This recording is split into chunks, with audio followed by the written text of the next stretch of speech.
Hi, MP Mark Warawa on another MP Minute, and I'm honored to be with Carol Todd and Lucky Gill. You've come out to Ottawa, and welcome, and you're here for the launch of the government's legislation, the anti-cyberbullying legislation. You've made a long trip to come all the way here to Ottawa, so thank you for that.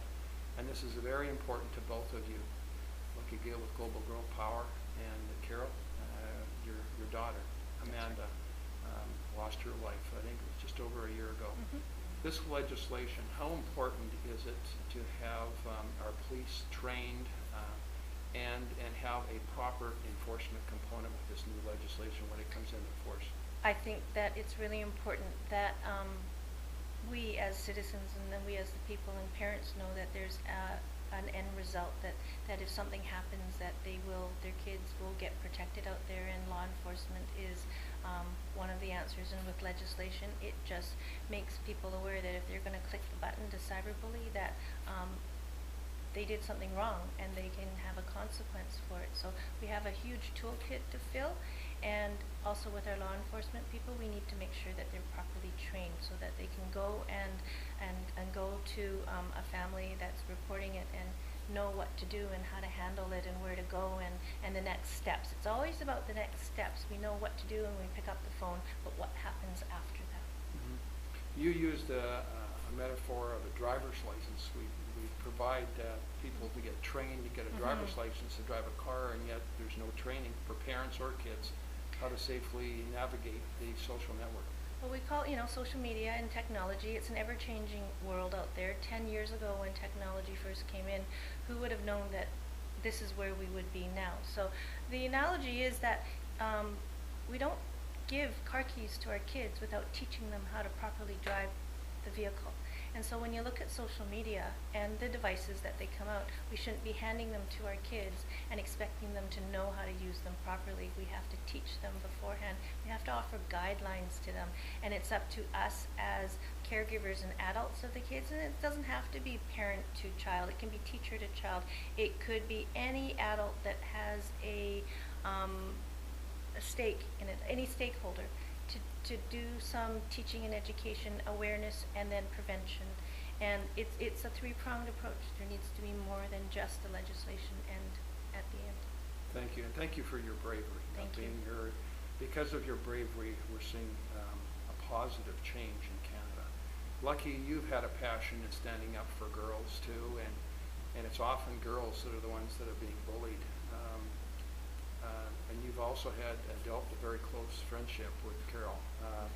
What is your hope that we can change and properly respect girls? Looking over the last year, yesterday I was sitting down and thinking that first thought that came to my mind when I heard the news of Amanda. I was driving, and the first tweet that we sent to Mayor Diane was that we need vigils, we need the message out. My biggest message was to parents to light a candle, have a conversation with your kids, because I think we're missing that. We're way too busy in work, kids are busy in school.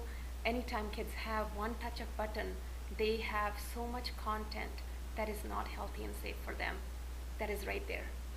Tons of stuff that needs to be filtered before it comes into our kids' hands. I mean, on the other hand, Carol touched a beautiful part that kids shouldn't even have the technology at the age that they have it. And if they have it, it needs to be monitored. And also the message, we have the legislation, and hopefully it's going to pass without any objection. If it is, we are here working together at it. I think the message needs to go not through just media and through parents. It needs to go through the school system. The education has to be there, and making sure that each and every kid knows that there's going to be consequences of the next step that we do take, next step that I do make. There's just something that they need to know. Like, it's not that it's in the media today and kids don't even know about it. We need to make sure that it reaches out to each and every single child in this world.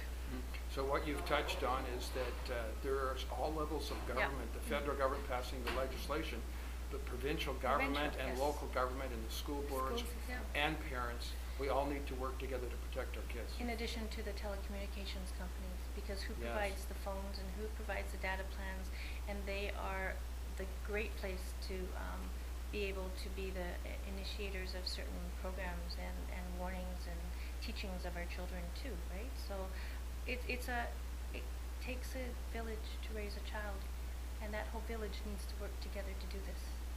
Thank you again for both of you for your courage and for your hard work, and together we'll make a better, safer We Canada. will. Yes, Thank together you. we are Yes. stronger. Thank you. Thank Thank you for having us. Thank you.